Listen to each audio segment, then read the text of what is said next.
Before we look at how to work with the switcher element, let's have an idea exactly of what the switcher element is all about. Here I have a very standard pricing table that we often see on a web page, but we can switch this up to something that you've also seen before, and that is a toggle option. Now I have this switcher or the toggle at the top, and I can jump between these two pricing options. And that is what the switcher element is all about. Back in the builder, and a quick word about the switcher element. Let's bring it in first from the add elements, and under essentials, we go down and we find the switcher over here. Click, hold and drag and drop it where you want it to go. As it comes in, it's actually very unassuming. What is important to understand about the switcher element is that it is a container element. It brings functionality in that it can switch between different content, but how that content is built out is exactly the same like we've been doing in the builder from the beginning. There is no rocket science here.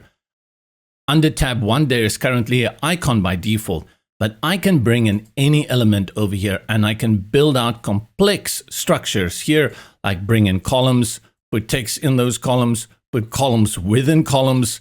The world is your oyster in how you want to build that out. Then if I go to tab 2, I simply click on it, select it, and again, I can go ahead and style it out with loads of options in how I want it to look. How to build out the content, that's up to you, but let's have a look then at the functionality of the switcher. Let's have a look at how we style this out. The switcher toggles between two options. By default, it's called tab 1 and tab 2. Select the text inside and you can call this option number 1, and this one is option number 2. And you'll note that it's getting a little bit squashed. Go to the settings, and over here you have the width in pixels for your switcher. Next to the settings, you have control over the colors for the background text as well as the active parts. So if we select background and I go to pink, you will see it's the background of the switcher, and then the text, if I put it on yellow, is the text of the background. You can also add a border. Let's put a yellow border as well, which we don't really see. Let's make it a little bit bigger at 5 pixels. And you can add a shadow. Click again on background, and this time we select the active part. This is the switch that we are currently observing this content. Let's make the background white, and then for the text, let's make that blue. If you select T for text, here you have your normal typography settings. Let's choose a different font. Let's put it on something a little bit more darker, like bold, and we can increase the size.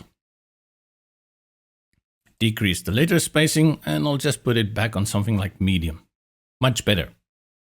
Then when we go over to the switcher options itself, we have the option to go between two styles. Before that, let's just look at what the spacing is all about for this specific style. As I increase the spacing, you will see it adds space between the switcher and the content, a nice way for a little bit of separation. You also have the option to bring in icons, and this will be done on a switch by switch base.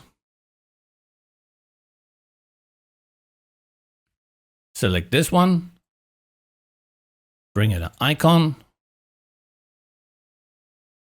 and let's increase the width a little bit to accommodate the extra content that we've brought in. Select the switcher options, and let's go for the second style, which gives you a basic toggle switch with the text on the left and the right. To interact with it, do not click on the switch. The switch will just toggle between the left and the right options. Click on the text. I'll first change the color because the text is not working at this moment. And for the border, I will just remove it. From the color picker, select none. Go back to the options. Again, we have the spacing that gives you that gap between the switcher and the content. And then you can add icons as well. What you will note though, is that the icons and the text that we added for the previous style does not appear here. I have to change the text here separately. So I'll call this one another version 1 and another version 2. If I then go to the options of the switcher and I select the first style, you will see that the text and the icons are kept over from the first style, and the second style is independently. Apart from this, if you go to the bounding box options in the top right corner of the element, you will see that you have settings, the normal padding, margins, as well as duplicate and delete. If we switch over to responsive design, let's first go to tablet, select the switcher, and you will see that you have here responsive design over the spacing between the switcher and the content, and that you have more control over the position of the icon. You can put it at the top, on the side, and you can increase the size and as well as the spacing. This is also available in the desktop option the moment you have selected an icon. With the responsive design, you can set these independently. If I put it on the right here and I go to tablet, you will see it's still on the left. I can put it here at the top. And if I check again at desktop, they are still on the right.